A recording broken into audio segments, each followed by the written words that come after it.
বাংলাদেশে April May মাসে আকাশে নামে ভয়ঙ্কর রূপ কালবৈশাখী ঝড়।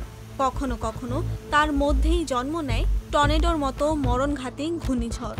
তবে বৈশাখ জ্যৈষ্ঠে কালবৈশাখী প্রায় রুটিন হয়ে দাঁড়ালেও টর্নেডো নিয়মিত আসে না। অনেকে টর্নেডো আর কালবৈশাখী ঝড়ের মধ্যে গুলিয়ে ফেলেন। চলুন প্রথমেই জেনে নেওয়া যাক কালবৈশাখী ঝড় কি।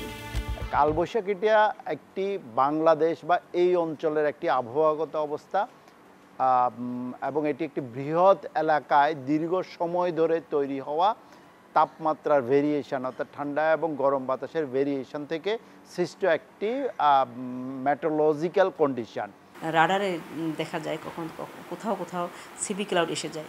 সিবি মেঘ যদি এসে যায়, যেখানে এসে যায় লোকালাইজ ওই স্থানে বৃষ্টি, বজ্রসহ বৃষ্টি এবং লাইটেনিং ফ্ল্যাশ হয়ে তাৎক্ষণিকভাবে 1 ঘন্টার মধ্যে বা 10-15 মিনিট বা 1 ঘন্টার মধ্যে সব কিছু শেষ হয়ে যায়। এবার জানা যাক টর্নেডো কি, এর গতি প্রকৃতি বা কেমন। টর্নেডোটা কোনো অঞ্চলে হঠাৎ করে, অর্থাৎ অল্প এলাকাতে সৃষ্টি হয়। এটি কখনো কখনো ভূমিতে সৃষ্টি হয়, আবার কখনো কখনো বায়ুমণ্ডলেও সৃষ্টি হয়। কালবৈশাখী ঝড় আর টর্নেডোর মধ্যে বেশ কিছু পার্থক্য আছে। মূল পার্থক্য ঝড়ের গতিবেগে, অর্থাৎ কালবৈশাখী ঝড়ের গড় গতিবেগ ঘন্টায় 40 থেকে 60 কিলোমিটার হয়ে থাকে।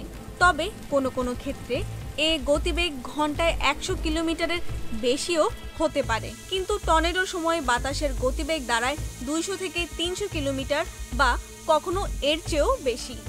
বাংলাদেশে প্রতি বছরই 2-3টা কালবৈশাখী একদম কমন ওভারঅল বাংলাদেশের সর্বত্র।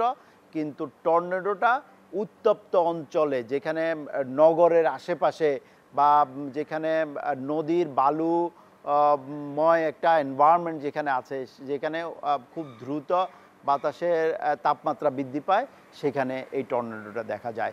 যেই এলাকা দিয়ে এটি প্রবাহিত হবে বলা যায় যে সেখানে মাটি পর্যন্ত উঠিয়ে নিয়ে যাওয়ার রেকর্ড রয়েছে। এই টর্নেডো পুরো গাছকে সুতার মতো পেঁচিয়ে ফেলার শক্তি রাখে। কালবৈশাখী হোক বা টর্নেডো, দুটি মানুষের জন্য ঝুঁকিপূর্ণ। ঝড়ের কবলে পড়লে বাঁচবেন কিভাবে? কালবৈশাখীর ক্ষেত্রে সময় পাওয়া যায়, সরকারি নির্দেশনা থাকে, সেটি আমাদেরকে ফলো করতে হবে। কিন্তু টর্নেডোর সময় আমরা সরকারি কাজটা পাই না, হঠাৎ করে আসে। তাৎক্ষণিকভাবে আমাদের উপস্থিত বুদ্ধি ব্যবহার করে আমাদেরকে নিরাপদ আশ্রয়ে থাকতে হবে। বিশেষ করে দুর্যোগের সময় যত্রতত্র দৌড়াদৌড়ি না করে নিরাপদ আশ্রয়ে থাকতে হবে। যেখানে ভেঙে কিছু গায়ে পড়ার ঝুঁকি আছে ওইসব জায়গাগুলো অ্যাভয়েড করতে হবে। গাছ ভেঙে উপরে পড়তে পারে, সেটি অ্যাভয়েড করতে হবে। খোলা জায়গা থেকে ওভাবে, এবং গাড়ির ভিতরে যাতে আমরা না থাকি সেটি আমাদের চিন্তা ভাবনা করতে হবে।